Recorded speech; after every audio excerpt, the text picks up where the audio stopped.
With YouTube demonetizing independent media, please consider becoming a patron today for just $1 per month. Link below. Hey, what's going on, everyone? My name is Matt Jarbo. This is the Mundane Matt channel, and last night was the White House Correspondents Dinner. And, it's an annual affair to celebrate the First Amendment and to celebrate journalism as well as to roast and rib one another, right? This is generally the way that it works out. I mean, we've seen this for at least the last, few decades.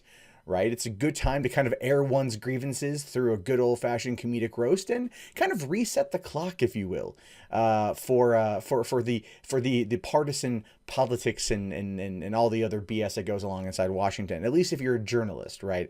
I think outside of journalism and those who cover the White House, no one really cares, maybe, or at least no one in Washington cares. How about that? I think those of us on the outside of Washington, those of us in the country, we like to pay attention because we want to see what's going to be said, and it's a roast. Right? So you want to know who's going to drop some bombs and who's going to get roasted over an open fire and whether or not there's going to be some epic backtalk.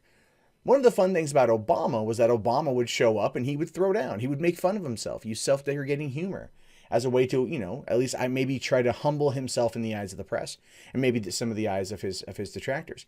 Trump is now 2 for 2 with not going, and it doesn't look good for the guy. Now, listen. I'm not going to bemoan him for not attending. All right. I don't feel that it's in his best interest to not attend, but I'm not going to bemoan him for not attending. I understand. Sometimes you don't want to face your critics. I get that. I get that. But sometimes you got to, you know what I mean? And I think that works for many people out there, myself included. I'm not trying to hold myself to a higher standard. I'm trying to do more of that myself. In recent times, I'm making the attempt. And I'd like to see that happen with Trump too. I think that would be good as a way to kind of maybe even and level the playing field with the detractors. And this kind of takes me to last night, because last night we're seeing a lot of heat come down on Michelle Wolf. We're seeing a lot of heat pop down on her for what she said, and it's not necessarily what she said. It's more who she said it to. Because she went after everybody. My favorite joke was the Jake Tapper orgasm joke. I thought that was pretty damn funny. But when she got to Sarah Huckabee Sanders, and look, I will give Sarah Huckabee Sanders mad props for being on stage with her when this happened. People got a little bit offended on behalf of Sarah Huckabee Sanders because some of the comments that Michelle Wolf made. Now, I'm not going to play for you the clip because I don't want to deal with none of that copyright shit. But she basically said, "Oh, I loved you as Aunt Lydia in Handmaid's Tale." So some have accused that or have made that out to be about her looks, right? Sarah Huckabee Sanders looking like Aunt Lydia or whatever. If you've seen Handmaid's Tale, you know that it's about a dystopian future where religious extremists end up taking over the government and they impose a lot of really, really, really draconian laws on women. And Aunt Lydia is one of the ones who's meant to kind of uphold the thoughts of the administration. That's what she's referring to in regards to Sarah Huckabee Sanders, not in looks, but through just job performance. That's how I took it, at least, because I've also watched Handmaid's Tale, so I get the reference. Now, the women's softball coach, or the softball coach reference, that was probably a bit more on the mannish side of things. That one I will give the people criticizing her. But when Michelle Wolf said that Sarah Huckabee Sanders likes to burn facts and then use the ashes to create a perfect smoky eye, that was all about how she interprets, how she spins a narrative. That in no way was a physical attack, and people have really, really, really lumped onto that because very much Michelle, followed that line up with, maybe it's Maybelline, maybe it's lies, maybe it's lies. And I think that's a good burn. Sarah Huckabee Sanders, her job is to push the agenda of the president. Her job is to basically, reiterate his thoughts, his opinions, his stances to the public, to the press, right? She's kind of like the crier for the kingdom sort of thing. And that's her job. And ultimately, just like Sean Spicer, going out there on day one saying this was the most watched presidential, inauguration ever, end of story sort of thing. We know that the press secretary doesn't always tell the truth. And that's one of the biggest criticisms against Sarah Huckabee Sanders, is the doubling down when things are, kind of provably false. So that's what Michelle Wolf, in my opinion, was coming at it from. Now, what I thought was a really, really, really mean comment Right. This was mean. She's like, I don't know what to call you. Sarah Huckabee Sanders, Sarah Sanders, or was it like Auntie Huckabee, Auntie Sarah, or what do you call an Uncle Tom of white women who disappoint other white women? Oh yeah, Ann Coulter. That was a good burn. A solid burn, because I get where she's coming from there, right? Well, she's playing the cultural identity politics card. I get it. I don't really agree with it. Like, I don't agree that Sarah Huckabee Sanders is an Uncle Tom for women or white women. I don't even really think that Ann Coulter is an Uncle Tom for white women. I think it's a funny burn, but I don't agree with the sentiment of it. I look at Sarah Huckabee Sanders, whether or not she believes what she's doing, and based upon who her father is, I do believe she believes what she says. She's still doing a job, and it's a job that she has to do. Somebody has to go out there and speak to the people on behalf of the president, to speak his thoughts, his opinions, all that stuff. And I think that's what she's up to. But Michelle Wolf got a lot of flack for last night. And I don't necessarily think that's 100% fair. She went up there and she eviscerated everybody. She went up there saying she had no agenda. She's basically like, she's not trying to get anything done. Much like Congress. She attacked CNN, she attacked Fox News, she attacked Trump, she attacked the DNC, she attacked everybody. She criticized, she roasted everybody. That's the point of the night. Was it done with like maybe less flair and panache than previous comedians? Yeah, I would say so, right? I would say so. Like Hassan from last year, I think did a better job in terms of his delivery.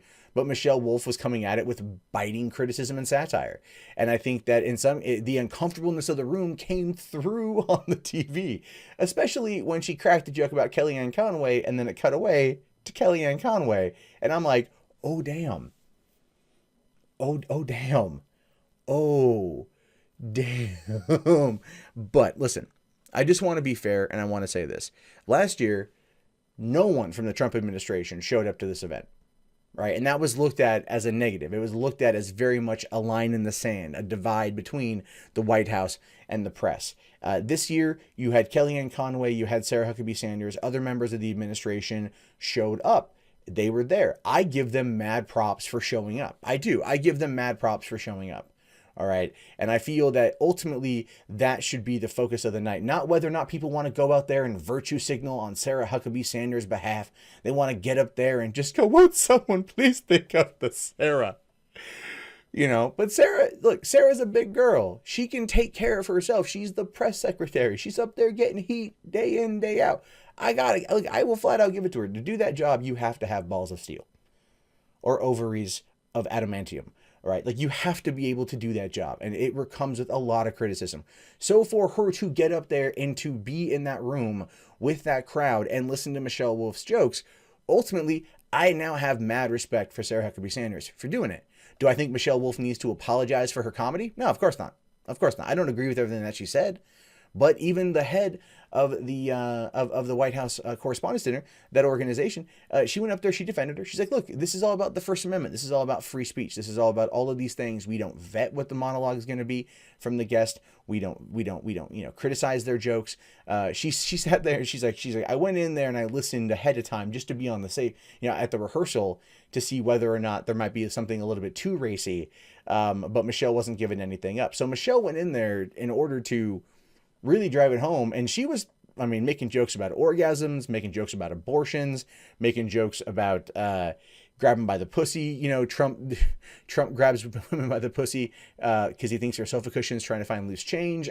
She's making these jokes, and they're jokes. That's it. That's all they are. So I look at the situation more along the lines of, the response from the right in terms of raising its shields around Sarah Huckabee Sanders to protect her is a little bit asinine. It's a little bit ridiculous. Because, if they're talking about she attacked her appearance, what about that time that Donald Trump compared Ted Cruz's wife to his wife, right? Through a retweet on Twitter, retweeting a meme. All right. So don't give me that virtue signaling nonsense about this shit. That's nothing to do with none of this shit. This is everything to do with just she made some solid burns against the person who was there and took them. And I give that person who took them, in this case, Press Secretary Sarah Huckabee Sanders, a lot of credit. Because there's a lot of other things. If she wanted to go personal attacks, wanted to go after her in terms of physical appearances, come on. there are like way more things than like smoky eye. It's a weak response to it, and that's really all it boils down to. But I'm just kind of curious to know your thoughts on this one. Did you take it the same way I did? Did you take it differently? Let me know in the comments below. My name is, of course, Matt Jarbo. This has been the Mundane Matt channel. If you guys haven't already, please thumbs up the video, subscribe, because YouTube is currently purging a lot of dead accounts, so check that out. Support via Patreon if you want to help out, or just watch more content, which you can do right now. Hey, thank you very much for watching the video. Be sure to hit that subscribe, click on that bell, and follow me on social media. It's the best way to stay up to date on all things Mundane Matt, as well as check out 3 Buck Theater and the Russell podcast streaming Sunday through Thursday, 9:30 p.m. on russell.net. Thanks very much and have a great day.